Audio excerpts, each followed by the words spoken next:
Kay the other day. And I'm like, I know Rob's. I turn it up, and bang, she's giving you all the love in the world. Yeah, I have to pick every game, and I do it on a Wednesday, which kind of sucks because the line moves sometimes. Sure. You know, a point, 2 points here or there, but the only person with a better winning percentage right now is Nick Sirianni than I have. What is your percentage? Something like what? I'm like 60-something? 655. That is fantastic. And he picks every game, like the whole slate. It's not like, oh, here are my two favorites. So, okay, that's wild. Rob, keep up the great work as always, man. So you know what we're talking about today. It was a very interesting chain of events. Eagles beat the Panthers. The passing game doesn't look that great. A.J. Brown made it clear that he agreed with our eyesight there. And then, of course, everything that transpired Monday with the comments made by Brandon Graham. So, Rob, what do you make of everything that has transpired since the Eagles' victory on Sunday? Guys, I want to start out with this part. Like, this issue isn't created by the Philly media. And you guys know that I've never been afraid to call out media for false narratives. This one wasn't fabricated by anyone. This was A.J. Brown making comments after a win, and then Brandon Graham honestly providing his insight. So for all this drama, you got to put it on the players. And that said, I don't think it's anything that a breakout game won't solve. If A.J. goes off for, say, 8 catches, 9 catches, 150 yards, which we know he's capable of doing any given Sunday, it's going to be all smiles all around. Wide receivers want the ball. That's always been a big deal in the NFL. Guys want the football. And it's not a problem, but it can become one if you have players who kind of start to put individual stats above team goals. Not saying that AJ's doing that, because you can argue that there's, as Nick Sirianni tried to, that there's a concern you're not playing up to your standard. But Saquon Barkley's having an MVP caliber season. The Eagles don't need Jalen Hurts to throw for 275, 300 a week to win. And that's a good thing, because that's winning football. They're built to win in January, and they got a tough, stingy defense. They got a great running game, and they can compete with teams, even the Lions, who have a dynamic offense, because they can control the clock with Saquon. They can run the game, run the ball, and keep Goff and the Lions off the field for 35, 40 minutes when it comes to that. So I don't think this is a problem yet. Jalen's protecting the ball. He's got 1 pick in 9 games. He did not see A.J. a few times open, so I think he's got to see the field a little bit better. Maybe he's got to take more risks, be more aggressive. Could it be that he's being too careful, avoiding some of those chances because of all the criticism after all those turnovers? Probably a little bit, but he's not losing games for them right now. They're winning, and there's some honest moments some guys are having in the media that they probably shouldn't. This is one of the great things about having you on, Rob, because you got your eyeballs and your ears on so many of the teams. And honestly, so much of our focus has been on Detroit.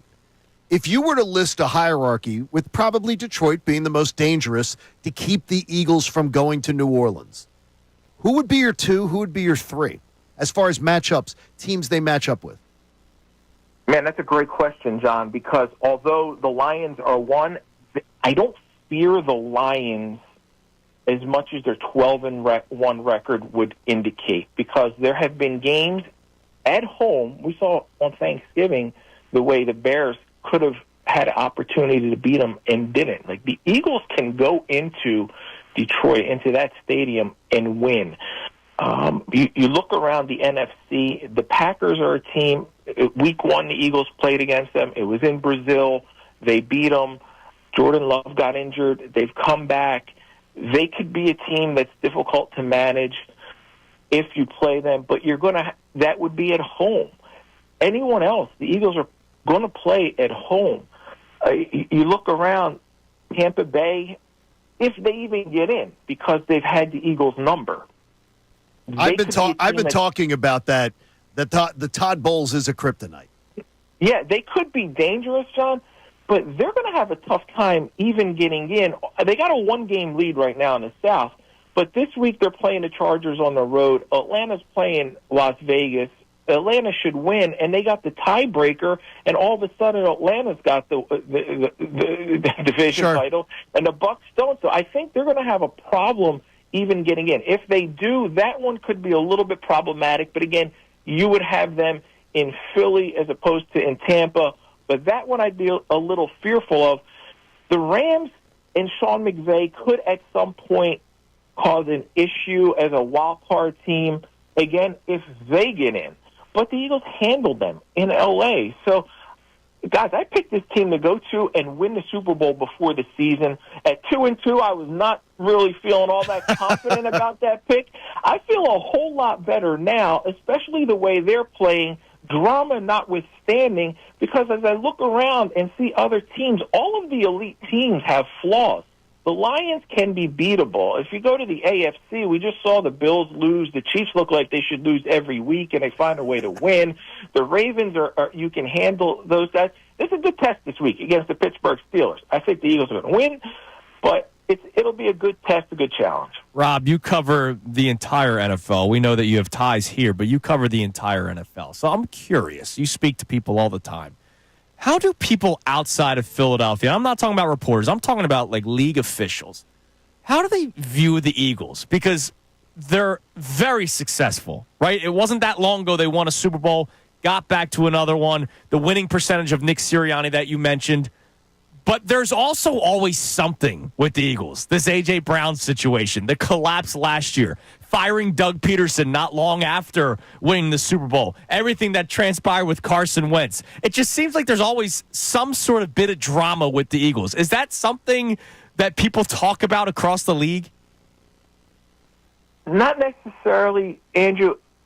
Some of the conversations I've had this week, and I'm in Dallas at the NFL owners meetings, and it goes back to, because people aren't as plugged in as you guys are, as the local media, as the local fans, they always start out with, oh, that's just drama created. And that's why I started off when I was talking to you guys, like, hey, this you guys know, we know this. This wasn't a media thing. It wasn't a media creation.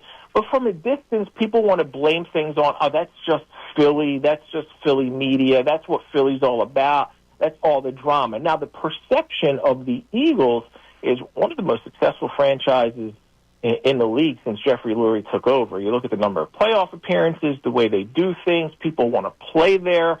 They're, I'm not going to say gold standard that Jeffrey Lurie funds, remember that comment, but they are held in high regard in league circles for the way they operate, the way they've had sustained success in a league where it's difficult to do that at times. Today, they're probably going to get approved a couple of minority owners. That's going to go through, which is something new that a lot of teams are having, these private equities. So that's a deal that's going to be voted upon today.